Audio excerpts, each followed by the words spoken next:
computer, and we should be off and going. I don't know what it's going to do to everybody else. Anyway, those who come in later. So anyway, I'd like to welcome everyone to, oops, got a couple others coming in. I'd like to welcome everyone to Elko High School's Fafsa night. Usually we do this in person, and this is the first time I've done this through web or through Zoom. And anyway, we are recording this again for those who are just joining us. So if you don't want your name or picture to be seen, you can change your name or change your initials so that it doesn't show up on the recording. But this is to help seniors and their parents fill out the FAFSA. And basically, and again, when I do this, I like to make it interactive, but I can't do that unless you guys want to talk, and I don't know if you want to talk. But does anybody know, well, I'll just say the FAFSA. What does the FAFSA stand for? It's the Free Application for Federal Student Aid. So it's F-A-F-S-A, FAFSA. And so if you go to a website that's FAFSA.org or FAFSA.com or FAFSA. whatever, if it's not the Department of Ed's website, they're going to ask you, for your credit card, and they're going to charge you like between $85 and $95 to fill out the FAFSA. It's a free application. You're on the wrong website. And I eventually here, I will show you the website you can go to. And just out of curiosity, did all of you students and parents, did you receive the notice from the Elko High School counselor saying to go out and get a federal student aid ID and password? And you'll need one for both the student and for the parent. And I don't know if you guys want to maybe give me a thumbs up or something in the chat box. I don't know how you do that, and if you, okay, so we have a couple that have. If you haven't, it's okay, but that's the first thing that you're going to need to do. And I'm going to share my screen right now, and I'm going to show you. Let's see, start sharing. And let me know if you folks can see. Oops, I don't want that. Let me exit out of that. So to create your federal student aid, you're going to go to FSA for Federal Student Aid ID.ed.gov.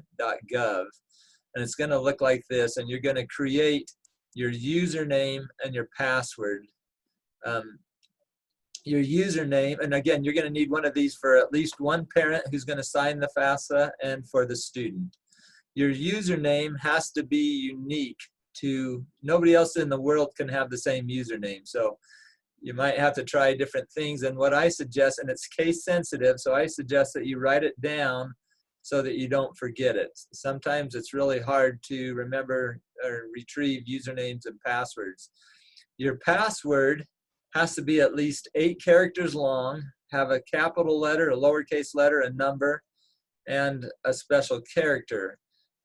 Your password can be the same. So if the student and parents want to create the same password, so that if you can't remember it from one year to another, that is okay. But your username has to be unique. Nobody else in the world can have the same username.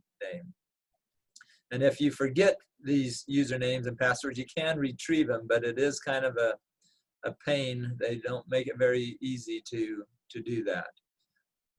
So hopefully there are no questions on that. So all of you, and you're going to use your username and password to sign the FAFSA. So the student will sign it, and one of the parents will sign it. And basically also since we are recording this, I'm going to open it up for questions. If you have questions, general questions, you can stop and ask me and we can answer those. That's the way I'd prefer to do it. But if it's a specific personal question, I'd rather you take down our number and call us, and we can answer those personally off air or something like that. So I don't, if we're getting into your family's income or family situation, your living situation and all that, I'd rather not discuss that on the air. But if it's a general question about the FAFSA, go ahead and ask those. So are there any questions about the federal student aid user ID and password? Okay, hearing none, we'll go ahead and move on. So once you get the federal user or FSA user ID and password for both you, for the student and the parent, then you're going to go to this next website, and this is studentaid.gov. And again, the Gov stands for government, so you know you're on the right, you know, if it looks like this, you're on the right website, /FSA for federal student aid, and then it has all, and this is going to be like a main website for you to go in, for the students to go in and look at and maintain their federal student aid process. So you can apply for aid. So if you want to fill out the FAFSA, you're going to go in here and complete the FAFSA form. So you can click on that link. If you have student loans, you can manage your student loans. I'm going to go back to that, but here's where, and if you're a first-time student, if you've never filled out the FAFSA before, you're going to start here. And you need to fill out the FAFSA every year. And why do you need to fill it out every year? Because yours and your parents' financial situation will change from year to year. So the Department of Education requires that you fill it out every year. You can start filling it out as of October 1st. So we can fill out the FAFSA for next fall, 2021, starting October 1st of a couple weeks ago, 12, 13 days ago. And so that's when it opens. And what I suggest is that you fill out the FAFSA as soon as possible. Every school, and basically, let me state this as well. Everything that I'm stating or talking to you about, this applies for every college or university in the country that's receiving Title IV funds from the government. It's not just Great Basin College. So this is whether you're planning on going to Boise State, UNR, GBC, University of Utah, Yale, wherever, all this stuff is the same information that I'm telling you. So this is where you're going to start. Has anybody attempted to start the FAFSA yet? And yeah. This is Patty. I have. Okay. And so you'll go in there and put start here.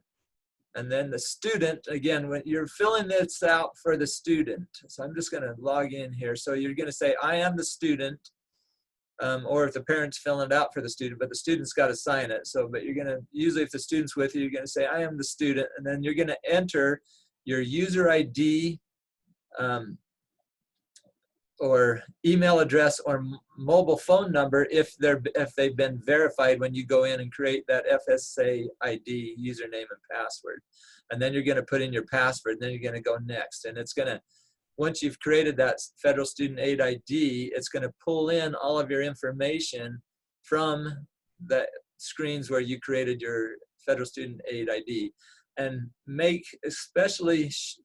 sure that you double check on your social security numbers, double check those. I mean, I know when you're typing them in, they have them as blank, but I would say show and double check that your social security number is correct. If it's incorrect, and we've had many people fill it out with they transpose a number or something on their social security number, it takes an act of Congress just about to get that changed. So make sure your social security number is correct when you're filling out your federal student aid ID username and password. Okay, are we good there? But you'll fill it out and then we'll go forward. I'm not going to fill it out, and you guys can do that, and you can call us if you have questions. So that is where you go to fill it out. Basically, now I want to talk to you about federal student aid in general. So I'm going to share another screen. Can everyone see that spreadsheet that I just brought over there? Can you see that?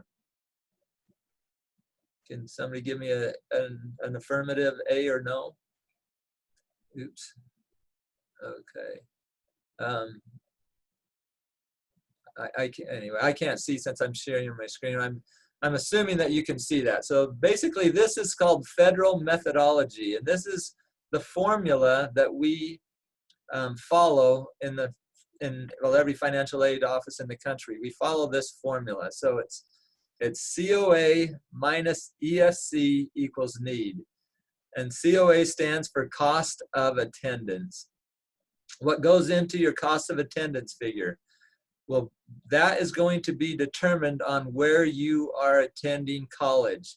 So for example, the cost of attendance, what goes into that, it's your tuition and fees, your room and board, your so food, housing, your books, supplies, transportation. Basically, and what the schools do is we come up with an average budget for a full-time student to attend our specific college. And again, it could change from year to year, but so for example, at Great Basin College, depending on which program your son or daughter is going to study, our average cost of attendance, and again, it doesn't need to cost you that, but we've determined our average cost of attendance budget is anywhere between $12,000 and $20,000 a year. Now, if you are planning on going to Yale or Harvard or some of these elite schools, what do you think the cost of attendance is going to be at those schools? You don't have to answer, but it's going to be extremely high. It's going to be probably $75,000 to $100,000 a year.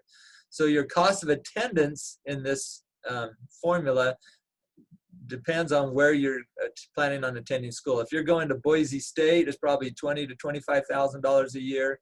If you're going to UNR, it's probably the same. I mean, but well, Boise State, if you're a non-resident, it's probably going to be $20,000 to $40,000 a year, depending on if you get the WUI grant. So the cost of attendance varies depending on where you're going to school. When you fill out the FAFSA, it's going to calculate one number. That one number is called your EFC, your expected family contribution. Who does the government expect to pay for your education?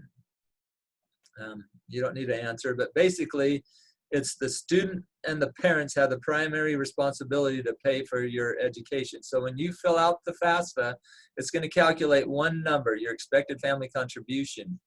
And that's going to be based on the student's income and the parent's income. And so for this year, for next fall, 2021, we're using the tax return 2019, the one we just completed this year. So that's the tax return that we will be basing your FAFSA and your EFC on. So I'm going to put an example in here. So let's just say your cost of attendance, and tell me if you can't see that, but let's say your cost of attendance is $20,000. I'll make that a little bigger so everybody can see it. So $20,000 a year. Again, I'm going to copy that down. Sorry about this. / paste. So minus, and let's say you fill out your FAFSA and your ESC is $6,000, okay? And I'm going to make that bigger so you can see it, equals, I'll copy that down. So 20,000 minus 6,000 equals what for all you math majors? Equals $14,000. So this student A on this example, has need in their federal methodology of $14,000. And that need is important, and I'll explain it here. But when you fill out your FAFSA, your ESC can be anywhere between 0 and basically unlimited.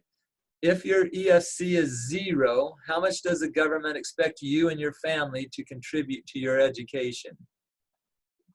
Well, based on your situation, it's probably going to be 0, and that means you should be able to get grants, loans, scholarships, and things like that that should pay for your education. And if it's, say your EFC is $150,000, how much does the government expect you to pay? Probably all of your education. So this student, this is going to be student A, has need of $14,000. Let me give you another example. In fact, I'm going to copy this, / copy. Can everybody see that? I hope you can. So let's say your EFC, instead of 6,000, let's say it's 25,000. So what is this student's EFC? This student is a negative 5,000, right? 20,000 minus 25,000 is a negative 5,000. So this student, student B, is in a negative need situation. So what does student B qualify for as far as financial aid? And since I can't hear you, I'll have to go ahead and answer my own questions. But so student A, I mean, basically they can qualify for things. Let me back up. So I said your EFC can be between 0 and unlimited. To qualify for a Pell Grant, your expected family contribution has to be, and I haven't checked it for next year, I apologize, but usually it's around $5,200 and change. If it's $5,200 and change, then your student would qualify for what we call a Pell Grant. And if it's 0, they qualify for a full Pell Grant, which I believe is, and they change this every year, 6,400 and I can't remember what it is. Anyway, 6,400 and change is a full Pell Grant. But so in this situation, would student A qualify for a Pell Grant? If I said this, the EFC has to be below, you know, say, let's say 5,200 just for rounding purposes. No, they would not qualify for a Pell Grant, but they would qualify for other grant money because they have need remaining in their formula. And if your student is planning on attending Great Basin College, now this is specific to Great Basin College, no other schools, but if they have need remaining in their formula, I can promise you that we can help them out with some kind of grant money. And so I'm going to stop there and ask, what is a grant? And usually when I'm doing live classes, presentations, I'm fishing for a certain answer.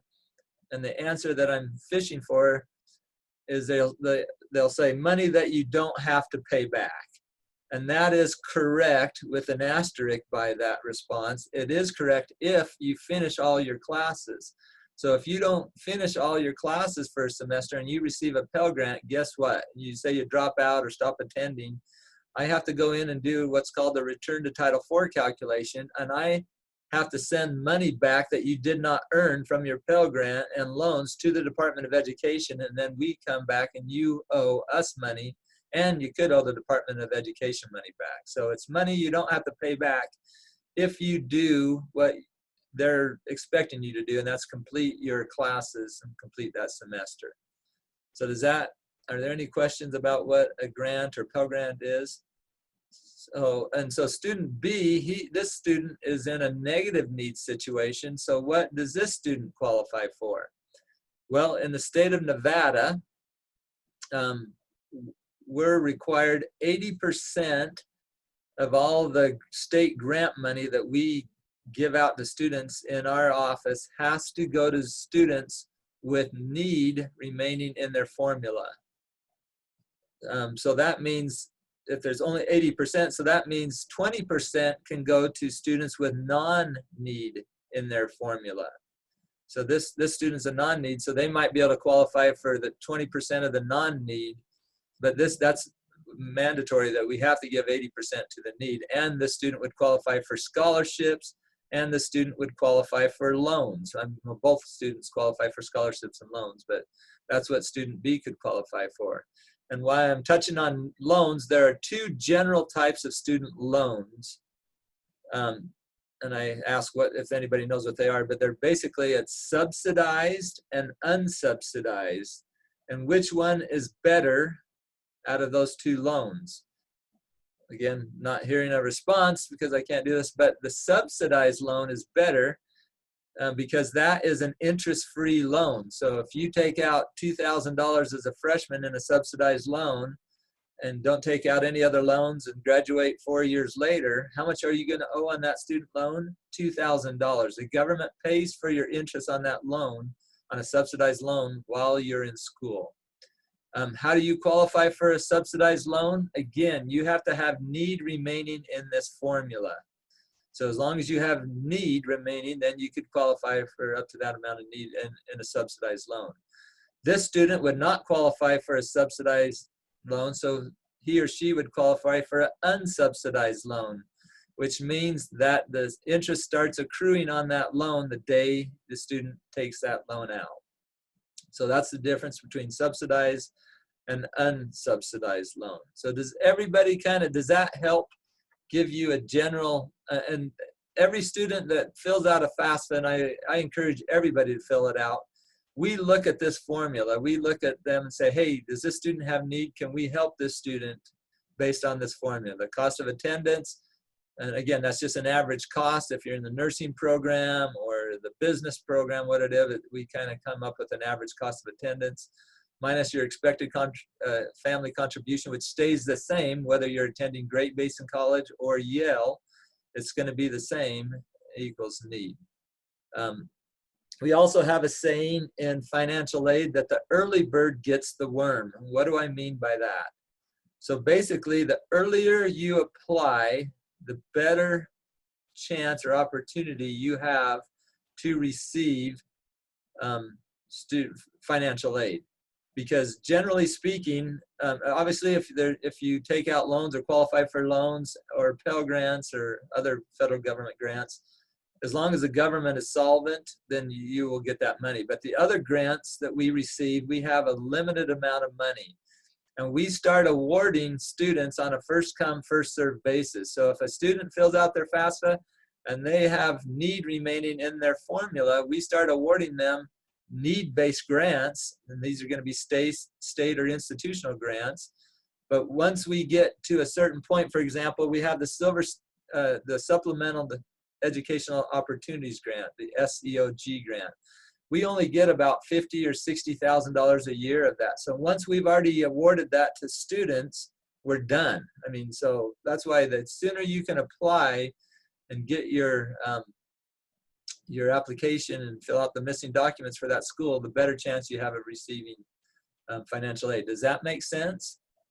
And when you fill out the FAFSA, again, most of you seniors we're 2 months into your senior year. A lot of you haven't decided where you want to go. That's fine. When you fill out the FAFSA, you can send it to I believe 10 to 15 different colleges. So, if you're not sure where you're going, send it to all of those colleges, and each college that you send it to will send you back what's called a SAR, a student aid report. And basically they say, okay, if you come, or award letter, they'll say, if you come to our college, this is what we can offer you in financial aid. And then you can kind of compare, okay, if I go to this college, they're going to give me X amount of financial aid. If I go to this institution, they're only giving me this amount of money. So, and then you can compare that to the cost of their tuition and fees and see which one is a better financial deal for your students. Does that make sense?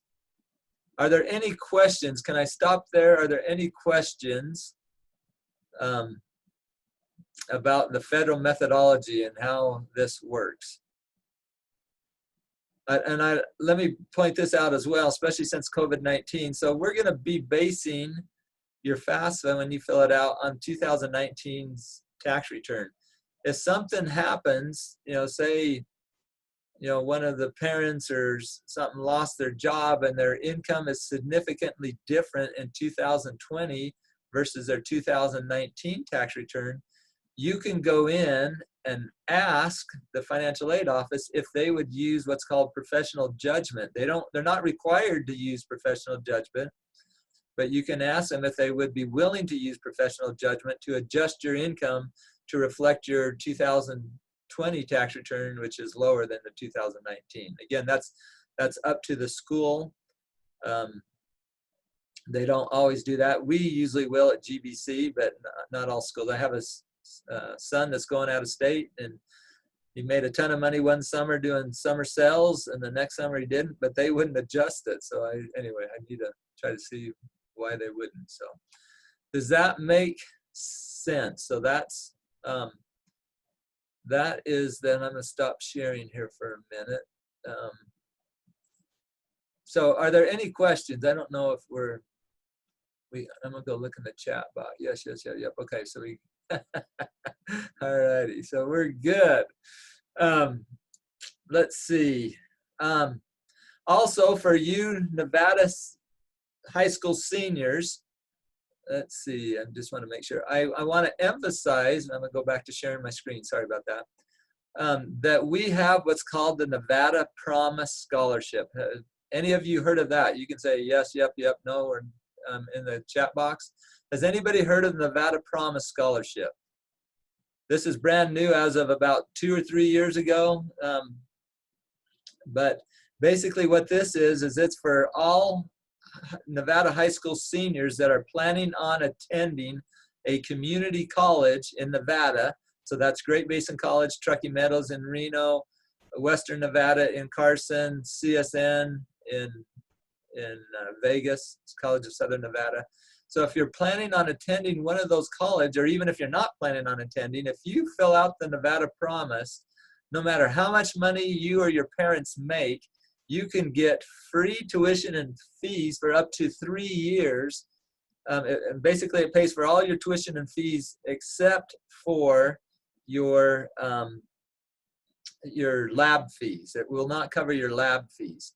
So for example, if you're planning on going into, I'm just going to give an example here at GBC. If you're going to be like a diesel mechanic, that's a 1-year program.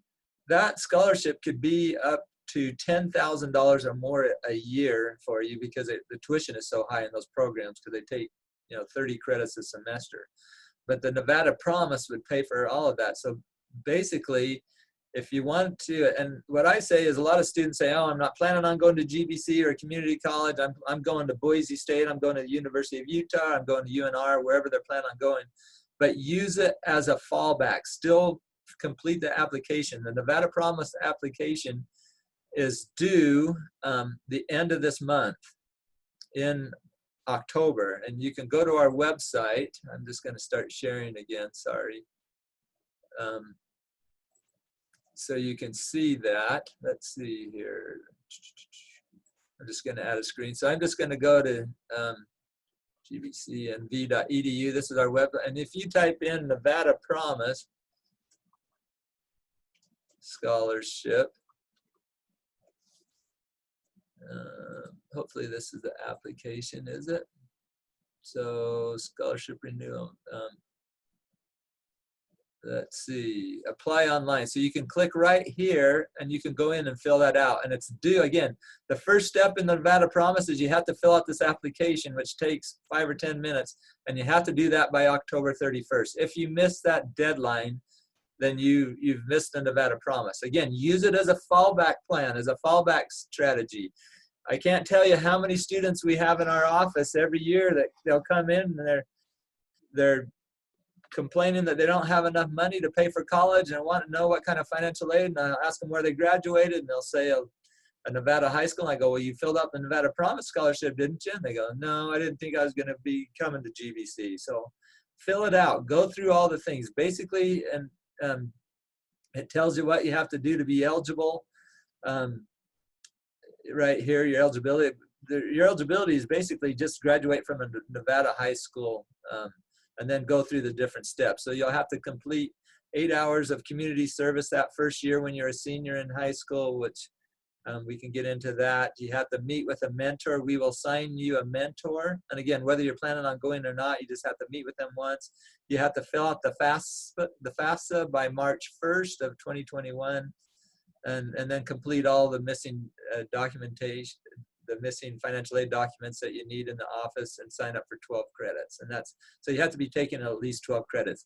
It is a last dollar scholarship, meaning it will pay lastly your tuition and fees after these other scholarships have paid. So it will pay after the Pell Grant, the Federal Supplemental Educational Opportunity Grant, the Nevada, the Silver State Opportunities Grant, and the Millennium Scholarship. So it will pay after all of those, but still it's a great deal. Some people, if you're not getting a Pell Grant, or the Millennium Scholarship is not going to pay for all of your tuition. The Ssog Grant, the Silver State Opportunities Grant, basically that is another new scholarship. I'll just talk to you about that while I'm here, but that is a scholarship. If you take the SAT or ACT and qualify for college level math and English, which means math 100 or higher, English 100 or higher, and you fill out the FAFSA and your ESC is below $8,000, and you graduated from Nevada high school, and you're taking 15 credits or more a semester, you can get another $5,500 a year from the Silver State Opportunities Grant. So let me go back to that example when I was showing you that student that qualifies for a full Pell Grant, which is $6,400 and change, plus if they get, they qualify for the Silver State Opportunities Grant and they're taking 15 credits, you could add on to that $5,500 a year. That's that's $11,000 in financial aid. You tell me what job as a student worker that you can go out there making $10 an hour that you could make $11,000 in a year. You can't do that. So it's a great deal if you're planning. Again, the Silver State Opportunities Grant is for the community colleges in Nevada and the Nevada State College down in Henderson. So let's see, that basically is what I have prepared. Tani or Mike, do you guys have, let me stop sharing. Do you have anything you want to add to this discussion? Yeah, just to add, I think Tani might be, but I'm just looking over the question that was posed in the chat. And as far as I know, that's the biggest thing about the Nevada Promise, is that if you do not apply your senior year, pretty much regardless of whatever else you decide that you're going to do after that. So if you don't meet this deadline on October 31st, which, like Scott said, that's 5 to 8 minutes out of your life just to get that in. If you don't want to complete the next steps, I mean, that's on you. But if you do not do that, then there is no going back. If you went to another school because you were on an athletic scholarship, or you decided not to go to school for a year and you come back and are trying to get the Promise Scholarship, then it does not happen. It is a very firm deadline. I don't know if there's any leeway whatsoever, but that's why personally, and I've talked to a lot of the counselors at all the schools, I honestly wish that they would mandate that every single senior in high school would fill out this Nevada Promise Scholarship. That's just because if you don't fill out the application, and I know it's very early on in your senior year at this point in time, where it's only October and people are already sweating you about getting all this stuff done. Some of those things you can wait on, you know, you probably shouldn't, but just speaking from personal experience, it happens. But life changes very quickly, as I think everyone in this meeting knows right now, that it can change very quickly. So that's why we highly recommend that you at least fill out that application. Some of the other dates and the deadlines that are part of that scholarship can be taken care of at a later date, but that October 31st deadline is extremely firm. And I'll just touch on that a little bit. Since you mentioned the COVID, I had multiple students who did not fill out the application last year because they were going to go somewhere else. Due to COVID, they couldn't. The state said, no, that was a hard deadline. And the other deadlines are appealable, but that one is not. So Tani, there's a question in the question box saying, you can only apply your senior year in high school. So due to COVID, if they're taking an online course, not through Elko High School, are they still eligible? That's an awesome question, and I don't know the answer to that yet. This is something that we're just getting into. Do you know the answer, Tani? I don't know if you could repeat that because I don't see the question. Well, look in the chats and you can see it. But since the senior year, I mean, basically, if we're not having live school, so some students, instead of going back to school that first semester, their senior year, they're doing an online education, not through Elko High School, through online. Do they still qualify? Only if it's a Nevada high school. Well, anyway, we might have to. Online, yeah, and I can check into that, but it has to be a Nevada. You have to graduate from a Nevada high school. Well, they probably will graduate from Nevada high school, but that's a great question. We'll have to look into that because that's going to be brand new. We haven't had our Nevada Promise meetings, but we should be having one in the next week or two, and we can bring that up. We'll get back to the. So Scott, just a comment, and obviously, yeah, I think further research is going to be needed. But if that online school is something that is endorsed by the school district, which a lot of the times that's going to happen in occurrences such as homeschooling and whatnot, then that's going to be okay for the Nevada Promise. Some type of an outside source that's not endorsed by the school district, then I don't think it's going to happen. And that would be my answer. And again, I don't know if they do it one semester and then they come back and finish their anyway, I don't know. That's something we're going to have to ask the vice chancellor on that. That's a great question. So are there any other questions for the group? When you're filling out the FAFSA, it's going to literally let's see. There's a question, I'll have to read that later. So literally though, when you fill it out, we can fill it out in 10 or 15 minutes. It's not, don't let it be complicated, but we've been doing this forever too. And try to use the IRS data retrieval when you get into your financial information. So if your parents filled out a FAFSA and the student filled out the FAFSA, you can use the IRS data retrieval tool where it will pull in your tax return from 2019 for the students and the parents using your user ID and password. But the address on the tax return has to be exactly the same.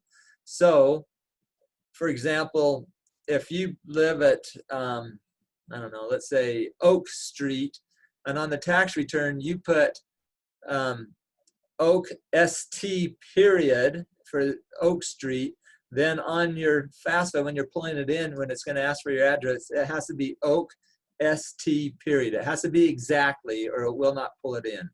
And the head of household and things like that, the filing status has to be exactly. So it's easy when you can pull it in and use the IRS data retrieval.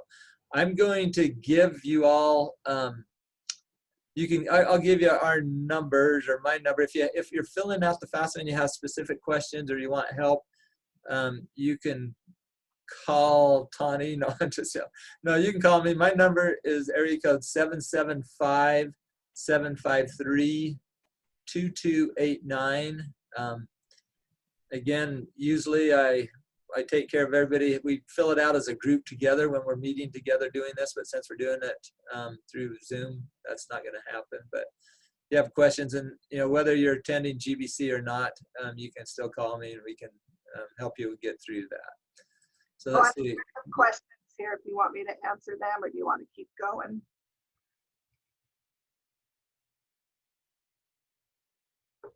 Sorry, go ahead. I muted myself. Go ahead, Ton.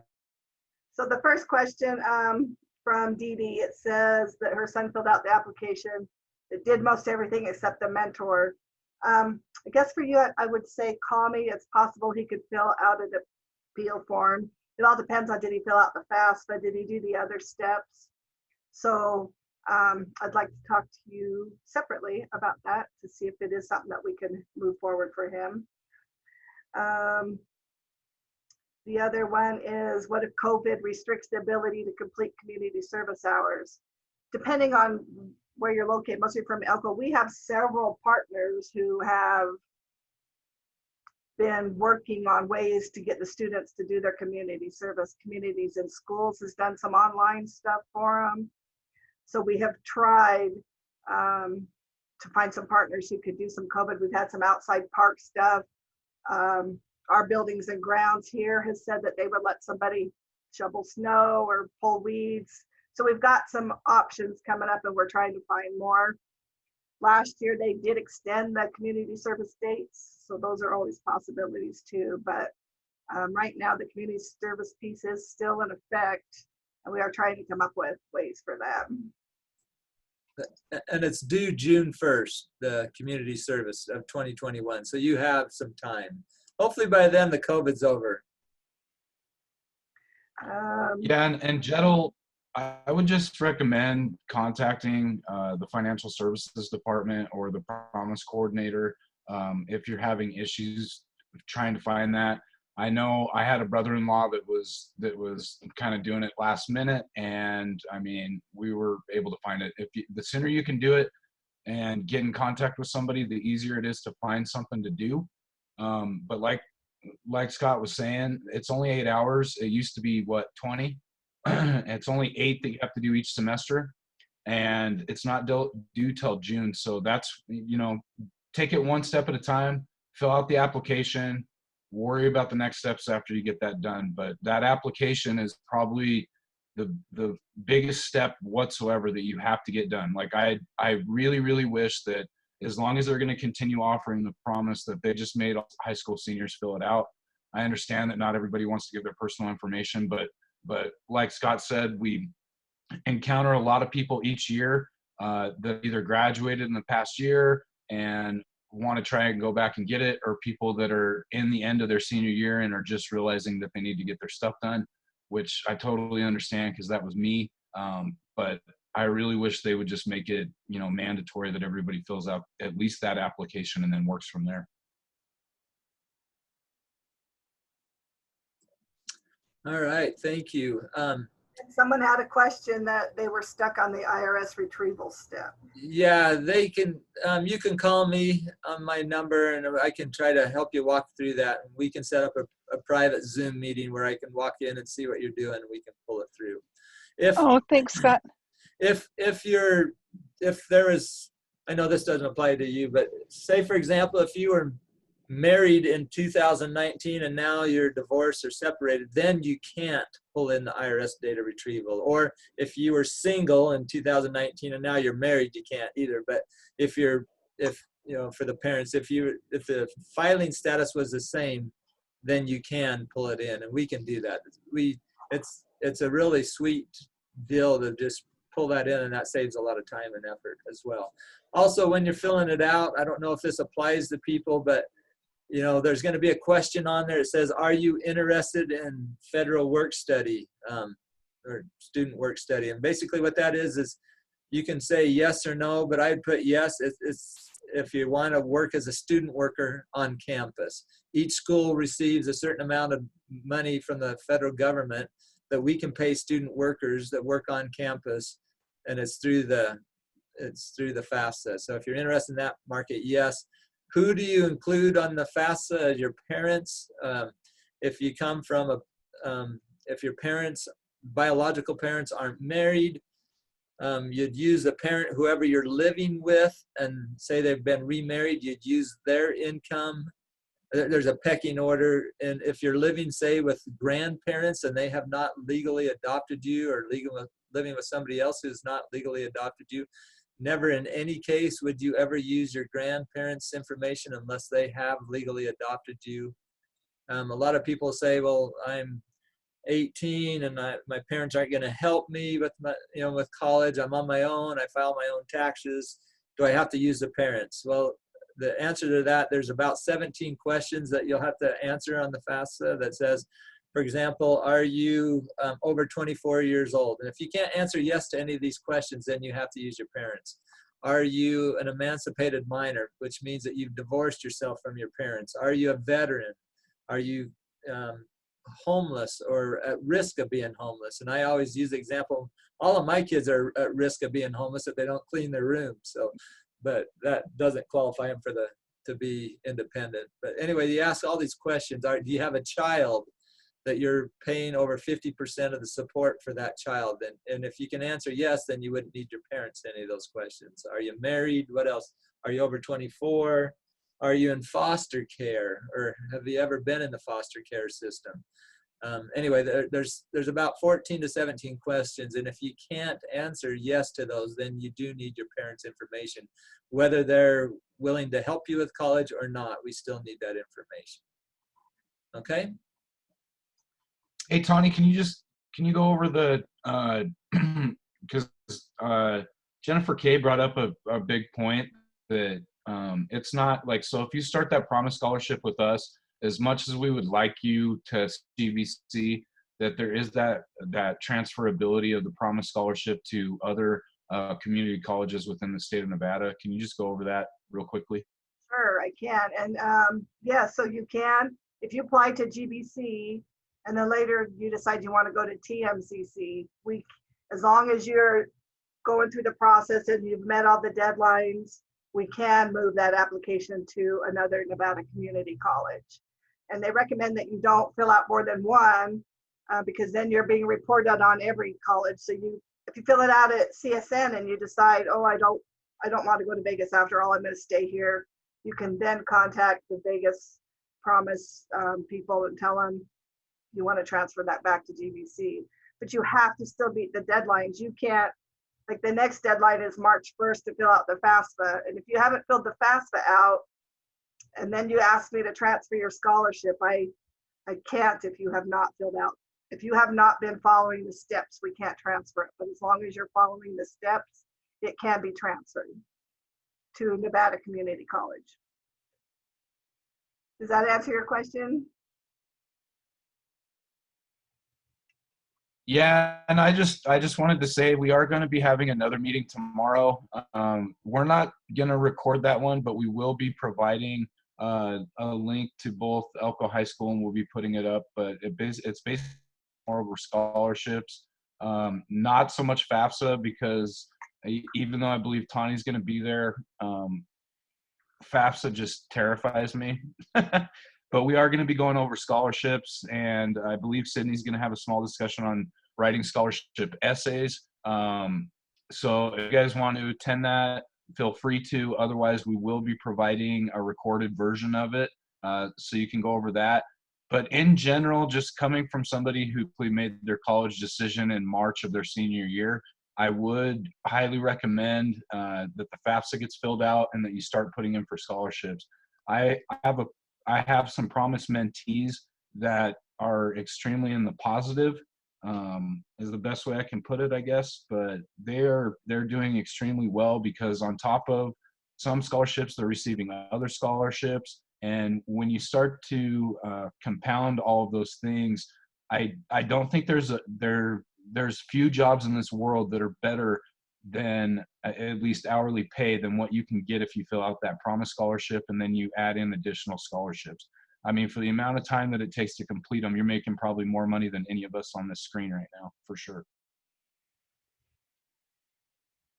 All right, thank you. Did I introduce myself? I don't even remember if I was so worried about being recorded and having you guys, your identities protected. But my name is Scott Nielsen, and I am the Director of Student Financial Services at GBC. So if you have any questions, again, for GBC, we work with all the other colleges in Nevada, the NCHE, the Nevada System of Higher Education.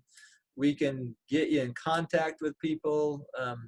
We're the only financial aid office in the state that's still working live in our offices. Everybody else is working remotely. But if you have questions, we know people that we can get you in contact with. So, are there any other questions? Thank you for participating. Thank you for coming. Again, if you're getting in the middle of the FAFSA and you can't figure it out or you have questions, give us a call. We'd be more than happy to help you. So this is for Dee Dee, because she's asked for specific information about her son. And well, and for anybody who wants to call me really with questions about the promise or anything, my number is 775-753-2259, and we could discuss that further about your son. I'd have to make sure he filled it out and what other things he had done. So, and if anybody else has questions, you're free to call me too. All right. If not having any other questions, let us know, and I'll stop this recording and we'll go from there. Mike, how do I stop the recording, by the way? The same way you started it, just go over there and there should be an option to stop recording. Like I said, it's going to prompt you on where you want to put the recording. And if I was you, I would put it on your desktop and just save it on your own personal computer and then get it over to communications from there. Okay. So, all right. Thank you, everyone. Have a wonderful evening.